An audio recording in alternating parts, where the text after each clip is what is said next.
Hello everyone, welcome to VLSI PD World.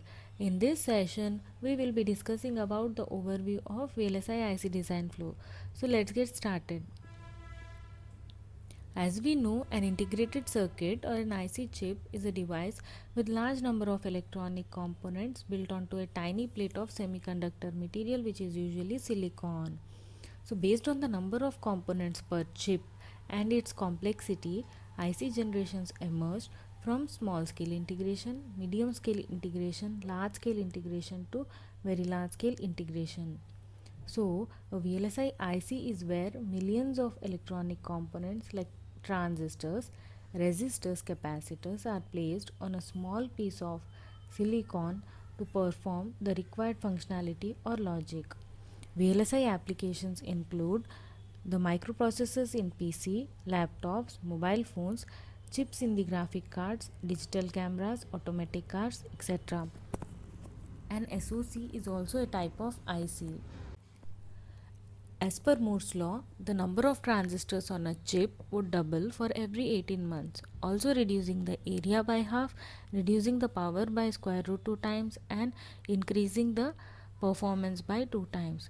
Performance means the speed of operation in terms of clock frequency.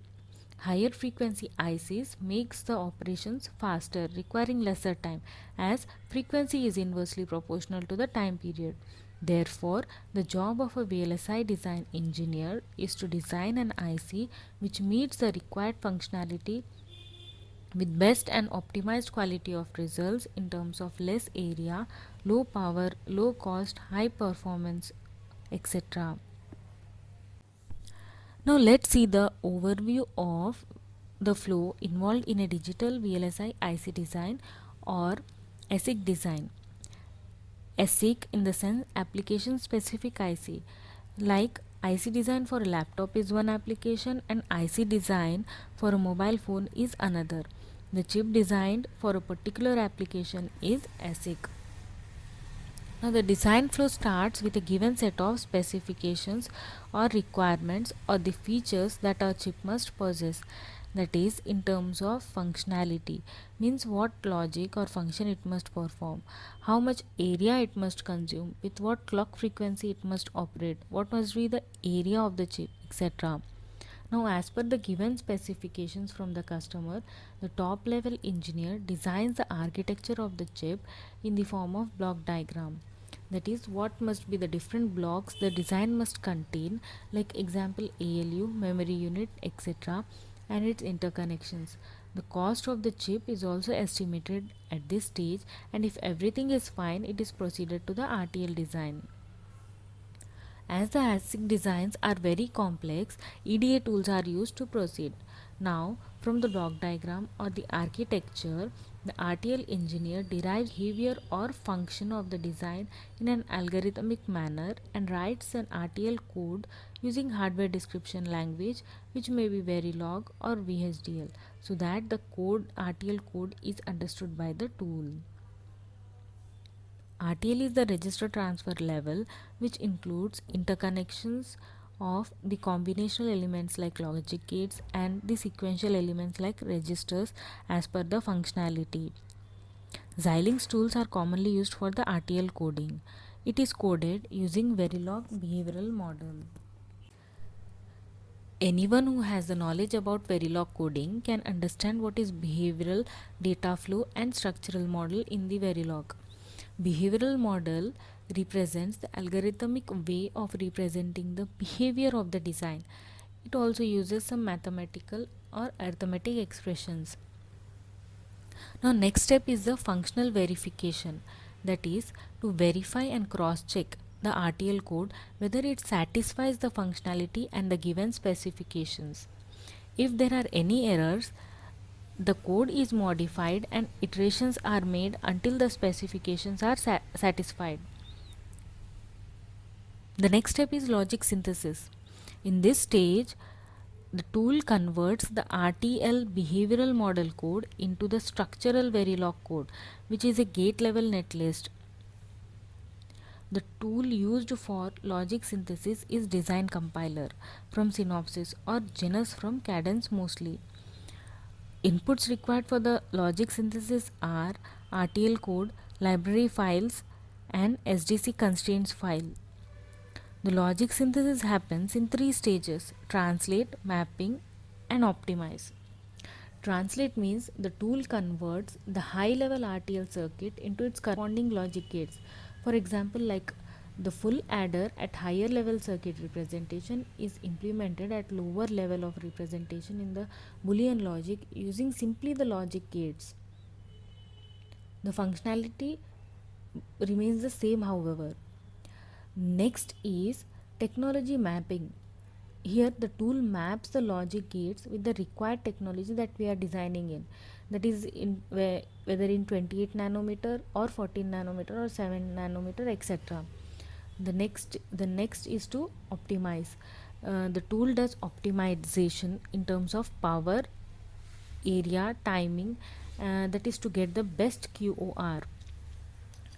Then design for test, that is DFT insertion, is also done at this stage by the DFT team.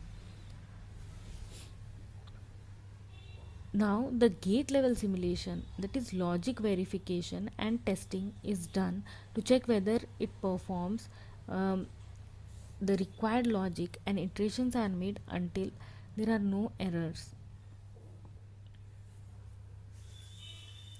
The output of logic synthesis are gate level netlist and SDC constraints file, which are given as input to the physical design. The tool used for the physical design are mostly ICC2 by Synopsys or Innovus by Cadence. In physical design or PNR, the gate level netlist is converted to the GDS format. GDS is graphical database stream. It is nothing but a transistor level layout format, that is the physical representation of our design which can be manufacturable. The various steps involved in PD are design import, where all the inputs are read by the tool, floor planning, power plan, placement, CTS, and routing with optimizations in each stage. We will discuss in detail about each of these concepts in our next videos. Thus, in PD, gate level netlist will be finally converted to a GDS transistor level layout with best QOR.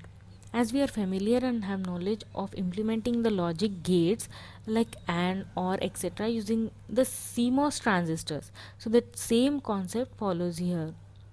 Thus, we can say an IC consists of millions and billions of transistors, as the higher level circuits are converted and implemented using the CMOS transistors. Now, the obtained GDS transistor level layout file is sent for verification and sign off, where different checks are performed like design rule check, electrical rule check, LVS, timing analysis, power analysis, crosstalk analysis, etc. Then iterations are made and modifications are made until we meet the requirements. The GDS file after verification is sent to the foundry, and this process is called tape out. In foundry, the mask is generated for a design layout and chip is fabricated. The fabricated chip is then packaged to protect from the external damage and again tested for any bugs before releasing into the market. After the final testing process, the bug free IC chip is released in the market finally. This completes our IC design flow or ASIC flow, and also called as RTL to GDS flow. As we have seen, as the RTL code is converted to the GDS layout, which is physically manufacturable.